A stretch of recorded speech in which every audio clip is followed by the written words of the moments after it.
So all I'm saying, Mike, is I've met people who were overwhelmed and I've met people who are underwhelmed.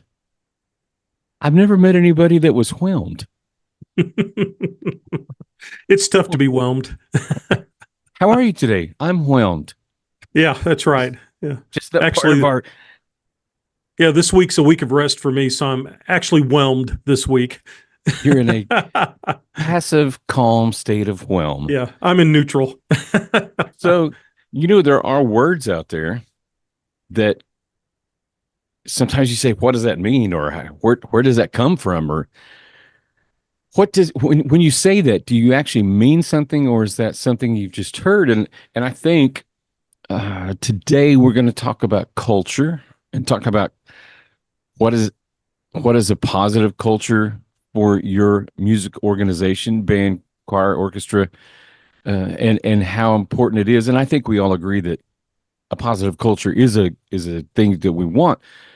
But Mike, I'm wondering, how do we know what our culture is? Is there a definition of culture that we should start? I mean, let's get our foundation set here. What are we talking about?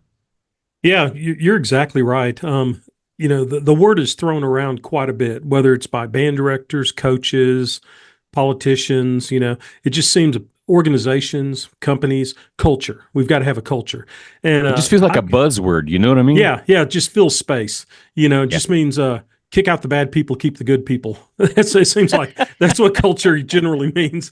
And I think there's a more important definition for culture.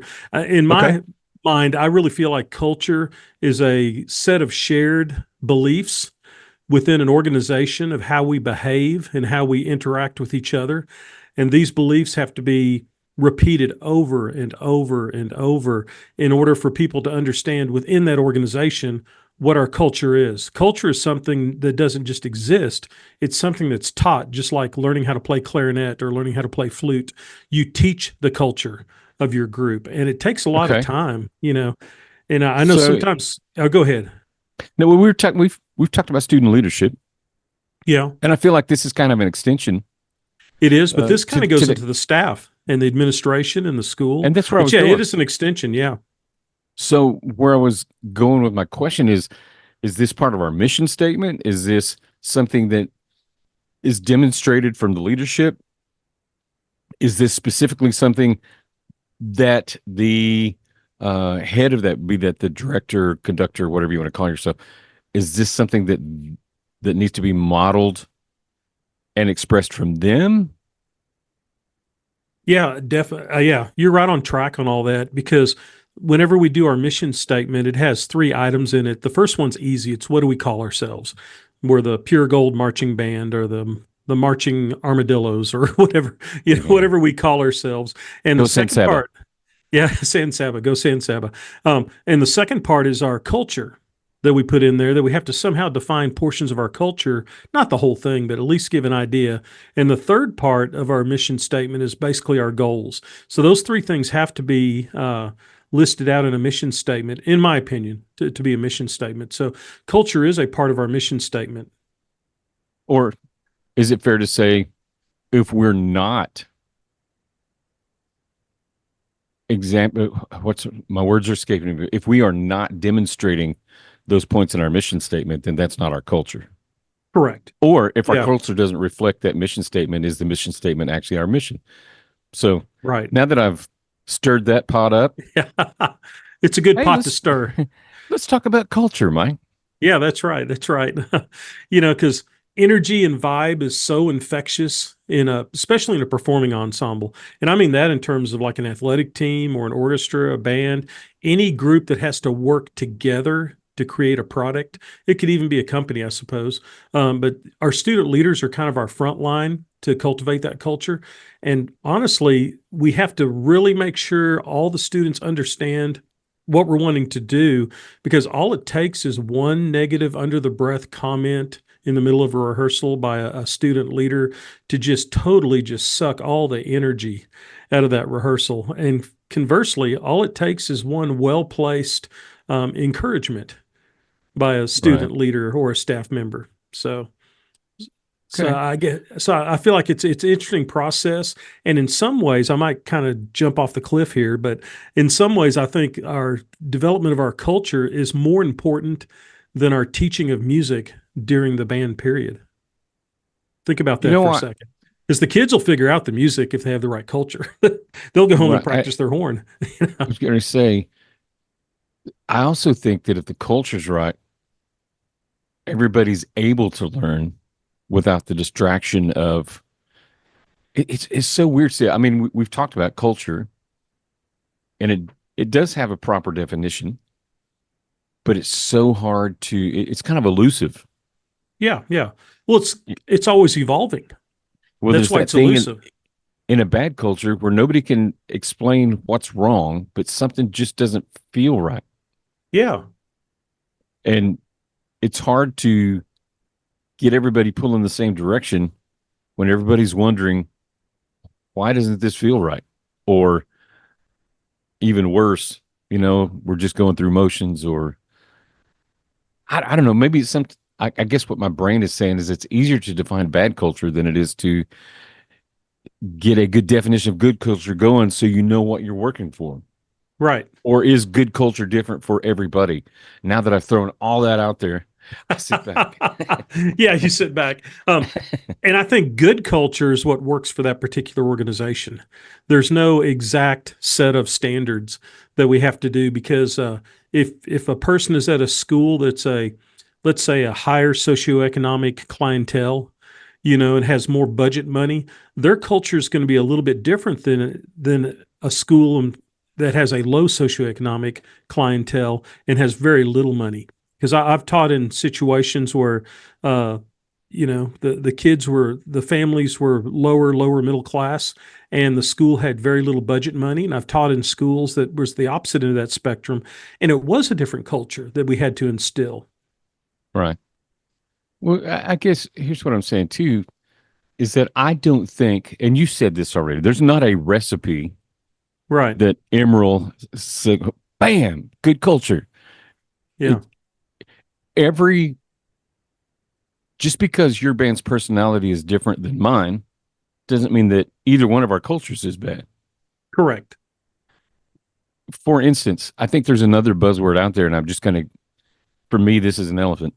Okay. It sits in the middle of the room and nobody, I think another buzzword that's really fun to talk about right now is toxic. Okay. And I do believe that toxic environment can be a real thing, but sometimes I think it's easy. Oh gosh, it's easy for if we don't like something, we just say, "Oh, that's toxic." Hmm. I don't know that it necessarily is. It's just not what you want it to be. I guess I'm just hammering you a little bit this morning, trying to figure out. Well, to address your How, toxic situation, toxic falls into two categories. One is it really toxic? Do we really need to get rid of something to make this work? Or is the word toxic being substitute for my laziness well, of that's what wanting I'm to saying adjust the because culture? Yeah, sometimes because I it think that sometimes it is really toxic. A lot of times it's just laziness. We just if don't he's want to address the issue. if my leader is pounding on me to do something I don't want to do, it's easy for me to say you're toxic. That's right. You're making me uncomfortable. You're making me do something I don't want to do. That's right. But that's not toxic. Right. That's a leader trying to get you to do something. Right. And Right. so, uh, back to your under the breath point, man, I've just got to go in 18 different directions. I need to slow back down. Yeah, I need to slow you down, Derek. You're getting too Okay. excited over there. All right. So, how do we explain to our students, or what thoughts can we give our students as we point towards positive culture as it relates to our organization? Okay. Some thoughts kind of that come to mind. These are things that the director or the person in charge has to communicate to the people he's trying to lead or trying to teach the culture to. One is we've got to put personal issues aside and being open to allowing students, our followers, to share problems, make them feel that they belong here and that they can be themselves here in the ensemble. So what I'm saying is that we've got to make sure to open ourselves up enough that students feel comfortable to come to us with whatever problems there are and not be the one that's like, just take care of it. Get out of Or here. I don't want to hear about this, you know? we have to make ourselves not roll our eyes, breathe heavy Mhm. sighs, and make them feel like that's in other words, I think sometimes we just make people feel like they don't have a valid point just because we're Right. busy or we don't want to deal with it. Or worse, they're just an irritation. Yeah. You know, So they that come would to be a you, they negative. come to you with, yeah, they come to you with a problem that they want to help on, and you just kind of blow it off. And they feel like, well, what's the use then? I'm just going to go play my horn and I don't care what happens around me. That's going to be what's going to happen in the long run with that Right. situation. Okay. And the next one is be overly positive. We try to teach our students be overly positive in body language, action, and spoken word. Um, it has to be overly dramatic in a positive way. It's kind of like I try to explain to them, if some of them have been in like UIL theater arts, the one act play, you know, when you shake someone's hand on stage, it's different than shaking someone's hand in person. You know, it has to be overdone so it can be understood by the audience. And I'm not saying we're performing for an audience, but we have to be very positive in our body language, our action, our spoken word. And I say those three things because those three things have to be identical. If your body language says one thing and your actions say another, and your spoken word says yet another, then we've lost our idea of evolving this Right. culture into a more positive We had aspect. this conversation before. What we say is 10%. Yeah, The other 90 is our tone and our nonverbal or our body language. right. But what we didn't address was the fact that those all three have to match. Right. Think about that. You know, we To addressed how we communicate, but we didn't address that those have to match. You know, to be we can't, genuine. Yeah. yeah, we can't say, go band, and let's make sure our music's memorized. And then our body's all slumped over and our horn carriage is bad. And Yay. yeah, yeah. You know, I'm the leader and I'm telling you what you need to do, but I don't need to do it, blah, blah, blah. You know, that could go on forever. The next thing in the same category, I call it you have to identify the energy vampires in your group and work hard with them to transition them to a more positive environment. The energy vampires are those ones that everything's bad. Oh, I just hate it. My mom, Everybody does. yeah, Eeyore. yeah, that's right. My mom made me be in band this year. You know, whatever. I've had kids say that before. You know, I didn't even want to be in band. My mom and dad made me be in band. You know, so and they have a valid point. They didn't want to be in band, but our job is to try to help them somehow become positive in what they're doing. Is this our bottom 15%? Oh yeah, yeah, our bottom 15%. Yeah. And most of the time I've been real fortunate. I haven't had very many students over the years that were nefarious and overly rebellious in nature, because luckily I had administration that if I had a big situation happen, they just took care of it for me. You know, I said, I just need this taken care of, and they helped me with it. But usually it's a very slight undertow and current. You know, it's Right. just this they know to do just enough not to get in trouble, but just enough to assert to the people around them that they know more than the leaders know. They know how this is just a bunch of BS and blah blah blah. You know, they just constantly just erode away, you know, the And we're culture. kind of So back to how smart kids are. oh God, yeah, they're brilliant. So, Kids are smarter than most adults I know. but that, I'm kind of harkening back to your leadership conversation you had with me where you told a mentor or one of you're having a conversation, you said, I'm just going to get rid of that bottom 15% Yeah. Yeah. instead of helping create culture through them. I mean, do we have to address them specifically when we're creating? I guess that's where I was going with that. Yeah, we don't call it out by name, Sure, sure. but with my leadership, let's say trumpet section leader or woodwind captain or whatever categories you have in your organization, we address it as, hey, there's going to be kids that operate under these beliefs. And said, and here's how you handle those beliefs. It could be Perfect. something Right. as simple as going to that person after rehearsal and just saying, hey, man, I noticed you were playing really well today. Thank you for being here. And just walk off. It doesn't have to be a big convoluted intervention. You know, it can be just Absolutely. what we have to do. This is my belief, so I don't know if there's any validity to it, but they do a slow undertow to pull from culture, don't they? So Right. we need to do a slow undertow to push to better culture. So we kind of fight each other a little bit that way, but it's not ever a big, you're not operating correctly for our culture. We need to speak and line up a bunch of people and have a firing squad for them intellectually. So it's a situation that it's a little bit by bit by bit. Equal and opposite positive Yeah, reaction. that's right. That's right. Okay, cool. And this So process, or go ahead. Yeah. no, I was just going to say, I think we're pulling the same direction in this conversation.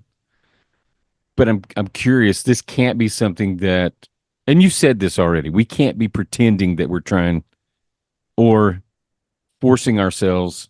How do I say this right? It has to be genuine from the Right. leadership. Have to be Yes. real with it. And Okay. what happens, it's a philosophy called first follower. Have you ever heard that before? To be the Uh, first follower? are you in Um, a advertising mindset there? Early no, adopters and just the idea that if I'm the one giving the ideas to my student leadership, they're my first followers. okay, So they yeah. have to adopt it in order to pass on that information to the next group. So the first followers are actually more important than the initial leader because I can talk all I want to, but without my But if they first don't buy in, followers, yeah. nothing happens. So I don't know if that goes, I don't know anything about advertising. Now I've been a salesman all my life with selling my band program, but I don't know Well, anything about advertising. it's just the concept that when a new product comes out, and Apple's got it wired, you're going to have some people that jump on board immediately just because it's Apple and because they want the best and the newest and the greatest. Ah, okay. They're the first followers. Yeah. Right. So they're the early Yeah. adopters. Gotcha. And then there's Gotcha. those that sit and wait. Is this really going to be cool? Yeah. Okay, it looks like it's pretty cool. But then you got those like me who, I don't know which version of iPhone you have if you have an iPhone, but I never have the newest one. Yeah. I don't either. I'm always a couple of I'm just too cycles cheap. behind. Yeah. I don't know if it's an intellectual thing. I'm just too cheap. But In you fact, understand. last time I traded my iPhone, they took pictures of it because they were laughing when I traded it in. So, can you believe he has an iPhone 4? And I it dare works say I about have a this. 5 on my desk that I wish I could still use because of the size. Yeah. Yeah. It But worked you know about what the they speed of smell. It's about as fast it worked. Yeah. All right, so we got to be genuine. We got to get our first followers on board. How do we know? How do we know if we're hitting? Well, before we know if we're hitting, we've got to make sure that the student leaders, our first followers, they've got to realize that for us and them, that the process is very draining physically and emotionally. It's easier to practice your horn, okay? But you must find some personal time to recharge and be okay. In other words, you kind of have to clean up your house and be ready before you can invest that energy because the energy vampires will take the energy from you. That's what they're built to do. So, in order to reach those people, you have to be willing to expend huge amounts of energy. But before you do that, you've got to kind of take care of yourself. Make sure as a student that your homework is caught up, that you're getting enough rest. I mean, it sounds so cliche, but it's true. Take care of yourself physically and mentally so you can expend large amounts of energy on your energy vampires. I would agree with that, and this may be coming up later. So if I'm jumping too far ahead, tell me. But I also think this is something that, as we establish, it requires much more energy than it does once it gets rolling. It's not quite as draining once the culture takes a hold. I would say, for the most part, yes. But as our culture evolves, it keeps pulling that energy out of us because we always want things to be better. It's the next run through is a better run through. The next rehearsal Sure. is a better. The next culture 2.6 is going to be. It's going to require energy to push because your energy vampires become less of energy vampires, but then you've got to address other issues. So it's a never ending process. But I would agree with you that it's definitely easier as time goes because I've inherited a band of 20 or so as a third year teacher and they definitely were full of energy vampires and I had to be the only leader because they'd had 6 band directors in 8 years and so it was really tough on them but we got that group around. It took me a while. It took me And that's about what I a year and a half to establish just the culture and then we finally started making good ratings and then the band did well. We grew it to like about 120 kids in the band, right. but it took 8 years. But I really feel like you have to teach music. Don't get me wrong. I don't want my listeners to think, oh, you just don't have to teach music. But I think culture is the very first thing you teach before the music. Well, And I was kind of, uh, I guess I was operating on my cruise ship mentality. If it's going one direction and you need it to go the other direction, it takes a minute to turn that big boat around. Oh yeah, yeah. It's not a speedboat that you just cut it hard left and we flip around and go the other direction. And then once you get it turned around, you still have to, it still takes fuel to go the right direction. You still have to Yes, put energy into it. that's right. But And it's that big turn that I'm kind of talking about. That yeah. And even if it's a program with a good culture, it might not be the culture you want to have in the band program. When I took over at Wiley, it was a good band program. They'd been to state marching in 1994, I believe, and I showed up in 1998. 160 kids in the band. It was a good band, but I had a different vision for what I wanted the culture to be in the band. But I had to keep telling myself, this is a really big boat with a small rudder. So right, the first year, my mentors told me, said, make sure to change everything that has no consequence. Change the name of the leadership team. Change the name of whatever, it just things that really don't have any significant impact just to show that you're changing things. And then the second year, then you start manipulating and changing other things and getting the leadership to believe in what you're doing. Because it right. was a really good band. I just wanted a different culture. That doesn't make me right or the past director wrong at all. It's just different. We all have different opinions and how we want our band to be set up. That's what we said at the beginning. It's a reflection of our personality too, Right, and that's what makes culture so hard to define. right. There could be lots of different positive cultures, but finding the culture that works. And I also think uh, sometimes it just everything just lines up the right way, or you have to help it line up the right way to find that magic. You know what I mean? Because I think a positive culture is kind of a magic pick. It covers so many warts when the culture's right, Right. or it gets you through so many things that are beyond control as long as the culture is maintained and people are headed the right direction for that culture. Again, if that's jumping too far ahead, you No, just not get at me all. excited sometimes with your Yeah. concepts, Mike. Yeah. And but you're right. Once it catches fire, it's kind of like kindling in a campfire. Once it catches fire, boy, then it really gets going. And sometimes it gets going a little more than you kind of want it to get going at any given point, where all of a sudden you've got this overly positive. I mean, all of a sudden you feel like you're in the middle of some kind of huge emotional outpouring, Right, but it's all good stuff. At least we're all going the right direction. If not the right direction, at least the same direction. right. So let me ask you this, and I already know the answer, but I'm going to make you say it. I think from a leader standpoint, you can't beat people into a positive culture. Oh Lord, no. No, you can't. You can't. That'd almost be like as silly as trying to beat someone into wanting to marry you.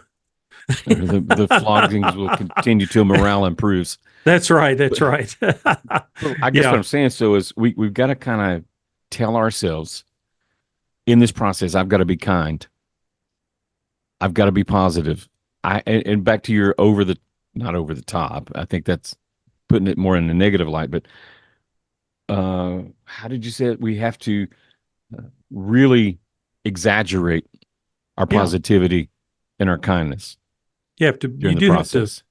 You really have to, and it takes a lot of energy to do so, especially if you're more of an introverted personality as a student leader or as a band director. Okay, and you just have to be really vulnerable to your people, the one that you're working with. It's okay to relate personal experiences when helping. You've got to put ego aside. It's not. I guess the best thing I tell kids that it's not that I'm. You don't want to say that I'm better than you, so you need to work harder to be like me. That would be beating them. Right. You need to work harder because I'm better than you, and you need to excel so you can be like me. It's we're striving to be better today more so than yesterday. And what kind of goes hand in hand with that I think drives a lot of programs, and I won't shy away from it. Is competition. It's competition is a part of life. I've got friends who really feel like there should be no competition or hardly any competition in order to develop a good band culture. And one of them has won a Grammy, and so I really respect his beliefs. And Right. he's an amazing educator. And I've met people that you know he's a Marine, and both his parents were Marines, and competition is job one. We need to compete and compete. So I really try to tell my students that don't underestimate the power of the need to compete as a good, but yet also as an evil force in our life, in our group. We've got to be really careful. And I've been fortunate enough to be around enough kids and admin and budgets to be able to go and do some things and be state honor band finalist and go to state marching. But you know what? The trophy, whatever that might be, was not the driving force. It was the culture of the band. And the trophy sort of took care of itself. And I think we reached that point when I was at state marching, and a tuba player came up to me, a freshman, before prelims, and said, "Mr. Lunney, how does this work? How do they score us? What's going on? How many go to finals?" And I told him, said, "Yeah, there's a reason we never talked about that." And he kind of looked at me and said, just play your tuba. It's okay. You're part of the Wiley Pure Gold band. Just play your tuba, and whatever the judges decide, they decide. It doesn't matter what they're doing up there to us. We're here to perform. And to me, that was the point when that kid came up to me. I thought, yeah, I've got a culture established. Whether good or bad, it was a culture, but there's Right. other people. Every kid knows every breakdown of every point and every rubric. And the whole goal is to win a trophy. That's a dangerous culture to adopt, because if you don't win, then it says that your culture failed. I was going to say, you're building failure into it. Yes, yes. And that works for the Olympics, but we're in band, choir, orchestra. We're not in the Olympics. Have you heard this before? And I think some people use it as a to placate, but I really believe it. Sometimes the journey is the reward, Oh, there's no doubt. Us old guys can look at regardless of what the evaluation is. yeah, What did you do in the journey on the way there? yeah. And I can look back. I'm an old guy. I can look back at my life, and the journey is the enjoyable part. There's a lot of times you'd get to whatever the destination is, and you actually got what you wanted. And then it's like, oh, what do we do next? Now It's what? it's very fleeting. It's like, yeah, Right. we made it, and now we got to start over again. It really is a tough situation. But yeah, you've got to kind of think in terms of the competition is important, because that is a part of life, but you can't make the competition the important part of your culture. I tried in my leadership things to pull away from a goal being go to state marching or win honor choir or whatever the case might be. I think those are good goals, but I don't know if those should be in the mission statement. The mission statement should be more to develop a positive culture in our musical organization where everyone feels it's safe to make a mistake. But Mike, I'm going to give you a compliment in a weird way. Go back to your group that you took to state the leadership came to you and said, have more parties, or yeah, which yeah, doesn't seem, because I think and it's back to the things that you've described before in your goal journal. You yeah, got in the concept of competition. If you don't have a goal, maybe it's an easier way for people to digest and say competition. No, what are our goals? And if one of our goals is to be a successful band, then competition's part of that goal. that's right. That's right. So It is a fine line, isn't it? Between yeah, we just want to be the best we can be every day, but we are entering a contest. right. If we're going to region marching, obviously we want to make a first division. If we go to area, obviously we want to be in this top certain number of bands advance to state. At state, we want to be in the top number to get to finals, and then we want to be a medalist. And I've had a third division marching band, and I've had a third place in the state of Texas. And I don't think either one was nothing was accidental. It was just a product of the culture that was built. And sometimes it's a lot of luck. I got to tell that Right. to my younger listeners out there. Success in a musical organization sometimes is just a lot of luck involved. You develop your culture and you get things going the right way, but all of a sudden your soloist breaks their arm in football. Right. Things happen. Things happen. But So here's what I'm saying too, Mike. I think that sometimes our definition of competition is based on the medals at the end. Sometimes, and I've rolled my eyes at these people before, so I'm confessing up front that I've had to walk the journey to get to what I'm about to say. by definition, at a unless it is the area round or the state round of marching contest, you're not looking for first, second, third, fourth. We're we're competing against ourselves and allowing other people to say, "Here's what I heard, here's what I saw," and evaluate you. And maybe that's why that word has changed. But if the competition is to be better than yesterday, Hmm. I think that's healthy. Yeah. If the competition is at all cost to come out and say, "Ha ha ha, we're better than everybody else, we're better than you," maybe that's where some of that negative. But by definition, if you're going to compete, somebody's going to be better. I'm Right. also old school enough to say it's okay if not everybody's first place, if we don't all get a trophy. It's our job in our culture to say, all right, here's where we are. How do we get to the next step? Instead of no fair, we should have won. I don't know. Maybe that went too far off brand, but No, no, no, because the idea of the competition is not to beat another group. The idea is to make ourselves a better group because we're in a weird activity. If you're in a football team, you actively um, interfere with the other team's play. right. In band, you know, we don't have a person that runs around and the other and knocks down kids. And It's no, now, listen, I gotta, now think like hey, this could be fun. WWE marching band. We could have like two or three kids with like Nerf guns that just shoot people with Nerf pellets or something. Just to distract them. That'd be so bizarre. But we can't. If our goal is to beat another band, it's a never ending process of negativity because you can't beat another band. You can outscore them. But I think our Man, mantra was always said, "We might not beat you, but we will outwork you." Demolition Derby band Yeah, contest. that's right. Yeah. Wouldn't that be interesting? You get a couple of bands and film that. That'd be hilarious. We don't want any kids injured, but it'd be hilarious to have just kids waving in front of somebody and, tripping a kid, we can't actively change the other band's performance. They're going to do what they're going to do. And we've got to look at what we do as what we do. Okay. Right. And I also think that it goes hand in hand with congratulate somebody for doing something well instead of tearing them down because you don't, you know what I mean? Yeah. It's And I okay if think, somebody else does a great job. I tell you another point where I was really, really proud of my group because there's been many times over the years, but we were at area marching and Argyle won the area contest. We were in the same group with that area B monster area, and we were alternate to state. So I'm sitting there talking to my band. I've got them all gathered around me. We're kind of discussing everything. We're done. Things have been announced or whatever. And then Argyle's buses drive by us. And then my band, But let's without do this any real quick.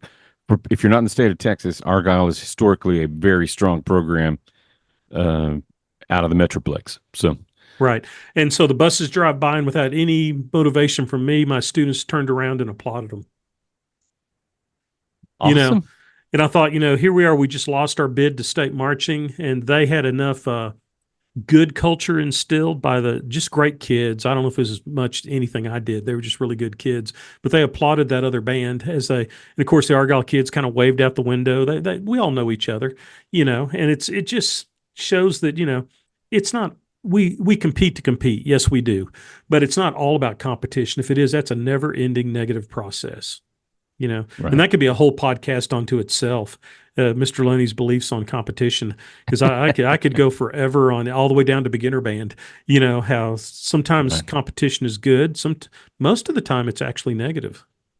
Yeah. Competition Nobody is wants to be, well, yeah, sometimes they, but nobody wants to be the Cobra Kai of the competitive world, right. the Exactly. inflicting pain and negative and okay, cool. So, But how do you convey that?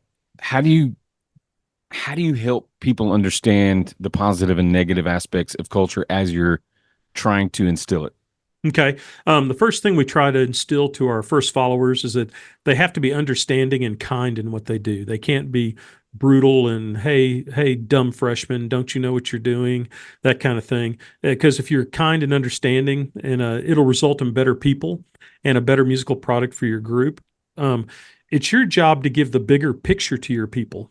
I like to tell the first followers that all these people around you are like in a swimming pool and they're swimming as hard as they can to keep their head above the water. And you are the lifeguard up on the tower. And your job's to watch for those heads that dip under a few too many times. And your job's to get in there and help those kids. So they've got to understand they, as well as trying to play and march or in an orchestra to play or a choir to sing, their job is also as a leader to actively watch and analyze all the kids around them to see who's detached, who's not paying attention, who might have something else going on. It's an interesting process because they become great adults through that process, because they start Right. to read the room better. They start to read the room better. Well, I think you told me that you taught your drum majors when we were talking about the heat in Hmm. our episode about heat. That part of their job was watching for people that were struggling. While Right, you're right, teaching, their job is to watch and make sure everybody's okay. right. And if they're showing signs of heat stress, to get them off the field and not shame them, Same thing not in to, culture. yeah, same thing in culture. Um, and they can convey this through all kinds of ways. I think the easiest way is, especially for upperclassmen to underclassmen, said, I've been through this and I can help you kind of moment, the building of a relationship. It can happen on the field. It can happen at meals when you're feeding the band, at water breaks. It can happen in 2 seconds, just waiting for the bell to ring. I always tell them, just ask a member, how did today go for you? How did today go for you? And then just listen. And they might just blow you off. They might say, it's none of your business. And that's okay too. And I always tell them, so that's okay if they do that because at least they leave the class or the rehearsal knowing that someone acknowledged they were alive. And it Right. plants a seed that someone did care, So I know it gets really kind of deep, maybe philosophically, but I think on another realm, it's very straightforward. you know, just to say, hey, I saw you do this. It was really awesome. I look forward to seeing you in rehearsal tomorrow. It doesn't have to be, like I said earlier, it doesn't have to be some kind of big intervention to save a person. It just has to be a simple, I acknowledge you as a member of my group because I've spoken to you I and I've noticed you. noticed you. I Yeah. noticed Yeah. you. I noticed what you were doing and it was good. Or how did your rehearsal go today? They might unload on you that things are happening at home and dad just lost his job or whatever. They might take that moment to kind of just unload what their problems are. If so, just listen, don't try to fix. Right. Yeah. Great point, Mike. Yeah. You just listen. Yeah, just listen. No one wants people just to fix things. And to be Right. misogynistic, I think males are the worst about that. About not You know, listening. but well, they'll listen, I but then bet. they want to fix everything. Right. And then they'll, oh, here's the Okay. plan. Here's what you need. Kind of like what I'm doing in this podcast. I'm kidding. Yeah, here's the problem. Here's how we fix it. We just kind of grow up that way, and it's not necessarily healthy. I took a moment to drink coffee. Yeah. I'm not. Um. So we've got us on track. Leadership is noticing. Leadership is being kind. Leadership is. I got to be honest. It's all these things you're saying are hard for me. They're hard. Yeah. That's the first thing I tell my student leaders, my first followers, and my staff members that what we're about to embark on, it was easy in college to learn pedagogy. You Right. know, anybody can memorize a fingering chart, anybody can memorize a set of pedagogy. That's the easy part of what we do. Okay. The hard Right. part's getting everyone on the same page as a band culture. We'll just use that buzzword. But now that we've discussed it, we all know what we're talking about. That's Right. the It's not a hard part. buzzword when we have a Oh definition to my go with gosh, it. Yeah. it is so hard. I mean, and and in a lot of ways, you know what, Derek? That's one reason I really super enjoy what I'm doing this time in my life I because can see that. I don't have to jump into the middle of a group and spend a year developing a culture. I just happen to be the one tiny part of the machinery that runs in, helps fix a few things, helps out, and then I run out the door and I go to the next school. And Right. I get to do the easy part. Isn't that cool? I get to It do the is. easy part, but I did enjoy the hard part. Don't get me wrong. That was very fulfilling for me, to do the hard part. Well, I don't think there's any, here we go, cliche land again. I don't think there's anything that's worth doing that's going to be easy from start to finish. Right. there's going to be challenges. And do you really mean what you say? And is that really what you want? Then this is what it takes. This is the sacrifice that goes into it. Yeah. Or, even without using the word sacrifice, this is the effort that is required. Right. And I'll throw this out there. We talked about all this and what the leaders are supposed to do, but I also tell them that even a solid plan is a challenge to accomplish when you first meet adversity. Was what Mike Tyson said, we all have a plan until the first punch in the I was face. exactly And, going there. and that's kind of Everybody's got a stolen. plan till they get punched in the And mouth. that's stolen from General MacArthur, who said, Yeah. everyone has a plan in battle until the first shot is fired. When the first shot is fired, then things change. So all this is wonderful. And oh boy, let's all hold hands and sing Kumbaya, and sit around the campfire and play our guitars. It's all wonderful until you ask a kid in your section to do something. They look at you and they mouth off, and they might cuss at you. They might mouth at you, roll their eyes, tell you you're full of blankety blank. And, that's when it gets real. Then we've got Right. to help those kids figure out, how do we absorb the emotional punishment from the ones we're trying to help without going to that level. And Sure. boy, is that hard. But But what the a great kids, litmus test. the What a kids great can do it litmus though. test for the rest of the group when one person does that. You kind of figure out where the culture is, no? Yeah, yeah. And when I student taught, my first job was to go set up the second band on the stage. And there was a bunch of students in there. And Mr. Buddy Richardson was my director. And a lot of guys out there might know him from the past. He's passed away now. But he said, yeah, just here's the seating chart. There should be some kids. Ask them to help you. So I went out to the stage, and there was a couple of kids sitting there. And I said, hey, can y'all help me do this? They didn't know me from anybody. They didn't know I was a student teacher. They didn't know me. Just some guy that walked in. And the response was astounding by one student when he said, blank you. And so that was my first punch in the face, is my first day of student teaching. And I'm like, okay, here we go. So it got a whole lot better because we got into rehearsal, and he was a trombone player, of course. No, I'm kidding. He was a trombone player. I was And going to guess drummer, but and so I stood behind him, and then Buddy Richardson, he announced, "Oh, we need you to meet somebody here. This is Mr. Mike Lunney. He's from Midwestern State University. He's our student teacher." And I lean forward to that kid. I go, "You're going to take care of anything I need taken care of this whole semester, or I'm going to tell Mr. Richardson what you said to me." And he goes, "Yes, sir." So, so sometimes leadership is a little tough. right. And you've got to kind of respond back to that emotional punishment, and to kind of go along another idea, we've got to remember too that there's quite a few of our student leaders, and some that aren't our student named leaders, that will someday be future educators and directors.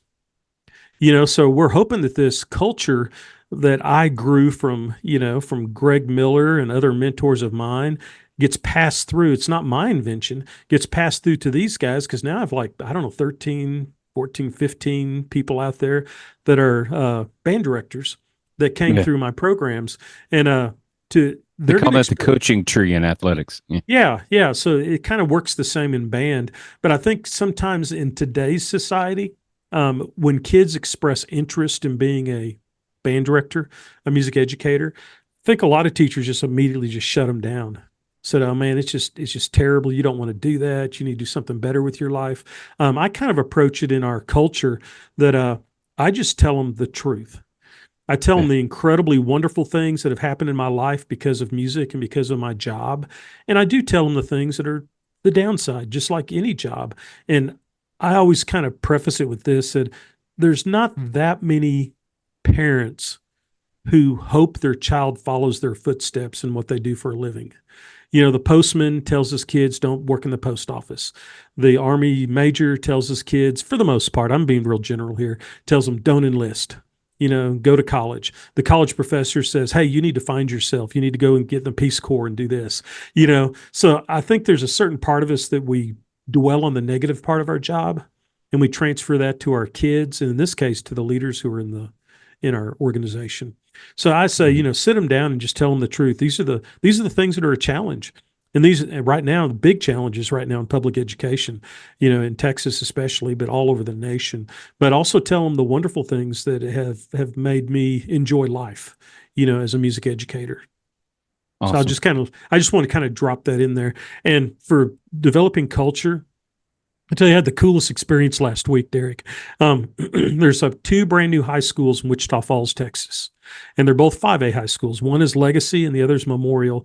And I had the distinct privilege of working 5 hours a day on music with Legacy High School for 5 days, or 5 hours a day for 5 days, and kind of going through all their process. These kids, they'd already been rehearsing a little bit over the course of the following 2 weeks, but it was so amazing to see their head director starting to instill the culture because these kids came from 6 different schools. Think about that. Wow. Half the band are freshmen, so they came from the 3 feeders, and the other ones came from the 3 high schools that they decommissioned. They decommissioned all 3 of their high schools and built 2 brand new high schools. So these Okay. kids were sitting next to their, what shall we say, in our past conversation, their competitors, you Right. know? And so you had kids from 3 schools, and it was literally amazing how fast they became the Spirit of Legacy band. We were playing stand tunes. They were figuring out spell outs for Legacy and how we were going to do this, and just working together as leaders. I just wanted to throw that in, That's that cool. was really cool to see this little social cultural experiment of let's throw together kids from 6 different schools and let's make a 150-piece marching band that have had how many teachers? Probably 12 to 13 different band directors. They didn't have Wow. they didn't have their own unique counting system. You know what I mean? It was like everyone counted different. Everyone had Right. different ideas of how to play. And the other one was in my early years, I was a member of the Skywriters Drum and Bugle Corps, and they did a really nice job in the 80s, 6 times in DCI finals. Then they finally kind of went broke in 1993, and a bunch of us got together and kind of rebirthed the Skywriters. They had their first performance on July 16th up in Hutchinson, Kansas. And so, as a sound sport, for those who know about DCI, because you have to enter as a sound sport, but there's a big group of us that are really in the midst of this, wanting to make that into someday a world-class drum corps and make it back to finals. And it's going to take energy, it's going to take money. But I bring that up because the job one from all these wonderful clinicians that have been coming in and working with those kids is instilling culture. Think about that. That was job Right. one. That was more important than the musical aspect. It was like, and you've got to give homage to your past. Another cultural moment here. There has to be homage to your past, whether it's good, bad, or whatever. And I've got a picture of from the 1960, it's like October 6th, 1960, Miami Herald. And it's the Skywriters bass drum. Think about that. Wow. 63 years ago, marching in the Veterans VFW National Championships, and it ran in the paper down there, And so you got to realize that your culture is not just built on the kids in front of you, it's built on everyone prior to that. Because, a lot of band programs have been in existence for decades and decades, but then schools like Legacy have been in existence for 3 weeks. Right. So if you have that cultural anchor point of past, research it. Research. When I Right. was at Wiley, I found the ladies that were in the very first Wiley band.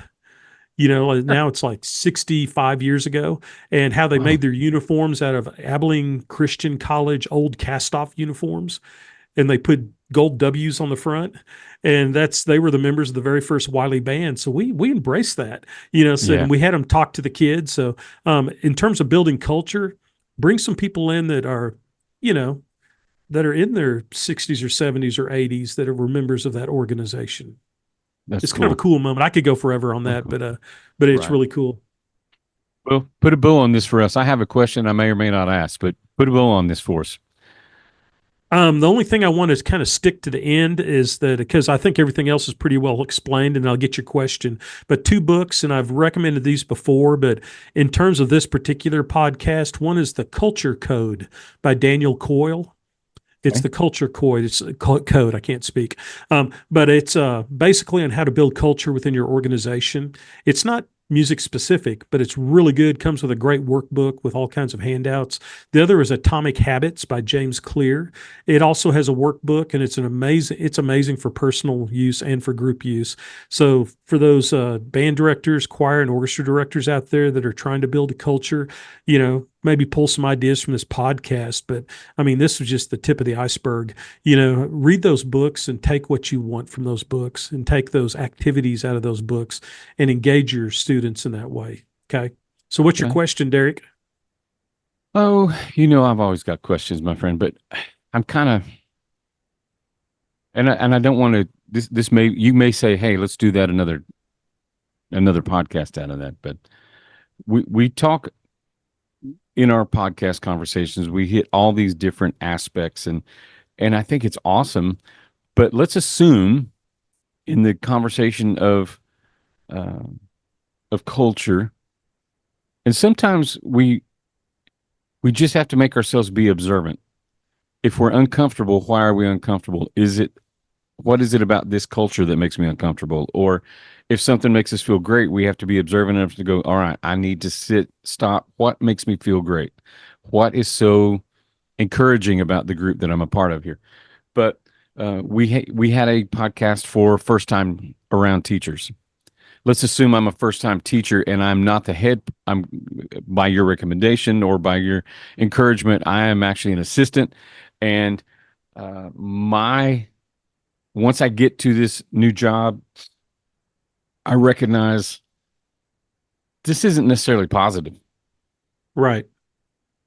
So this is why it's a hard question for you. Do I do what I can to be positive and encourage in spite of the culture?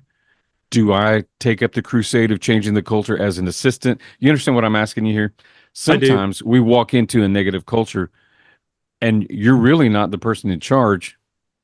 Do we just write out the I don't want to say that I know way. exactly what you're asking. Yeah, I can answer this. Okay. If you're an assistant band director, choir director, orchestra director, whatever your criteria or your field is, if you get yourself into a position in which the culture is not what you would consider a good positive culture, um, it's unless the head person is doing something illegal or unethical, then it's your job to preach what's going on. You've got to follow the party line because that'll just cause more disruption than it's worth, you know. And then once you get your own gig, that's cool, develop your own culture. I would also put a little line item on that let's say I'm the assistant band director at a school. Then chances are in marching band, we're all on the field together, right? It's one big band. And then in concert season, I might have my own band. I might be directing. That's going to be a whole nother podcast in the future. The challenges of non-varsity teaching. With your non-varsity band, your second band, your JV band, whatever you call it, then you can start to instill your own culture because that's your band. Right. That's where wait for that. Don't try to change all that unless it's something that's just morally wrong, that they're Sure. doing culturally. If it's just you just don't agree with them, your job, and I probably take bullets for this, but your job at that moment is to do what needs to be done to help out the head director. And of No, course, because I I was was a gonna head director for 31 years, so I take that with a grain of salt. I never was but an assistant. I'm gonna tell you, I think that I agree with you from the standpoint of you cause more harm being divisive Oh or yeah. or undermining or undercutting or basically rebelling against the head person.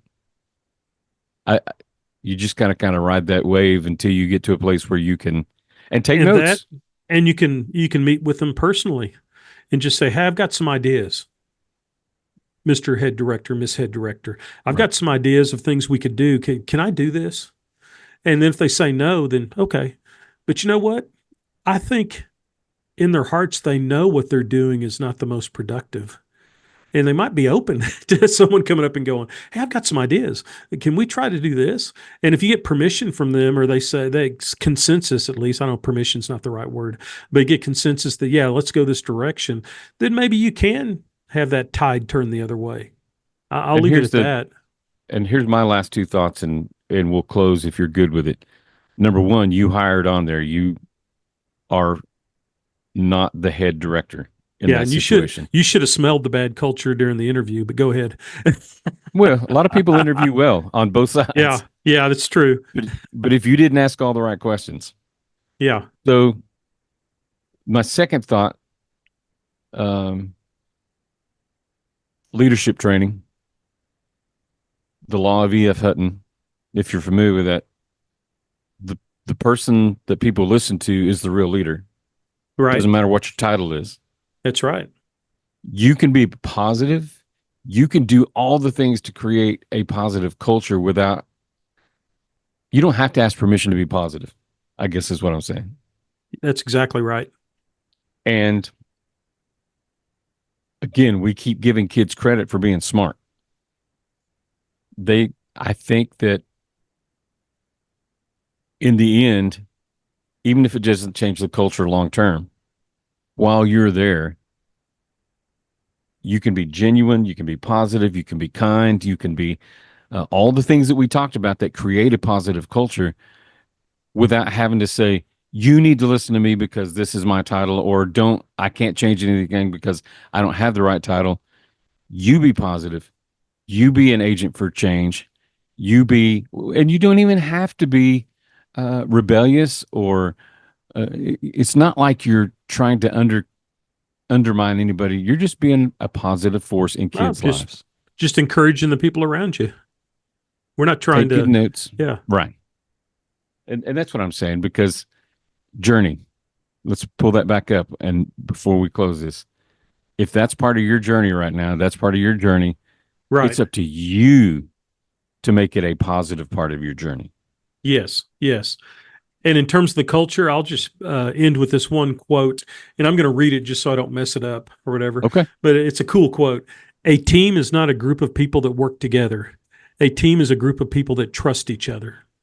Oh, wow. Think about that, I like because that. sometimes we think culture, we've got to work together. We got to work together. And we do. But it's mainly we got to trust each other. I've got to trust that this kid's not going to, if I'm marching, I've got to trust that the person in front of me is not going to stop early and I'm going to run into him. You've got to, just that's a small, tiny example, but we have to trust those people both emotionally and physically, with what we're doing within our programs. So I think that's a great quote to kind of put a bow tie on it. I like it. Great. Yeah. Awesome.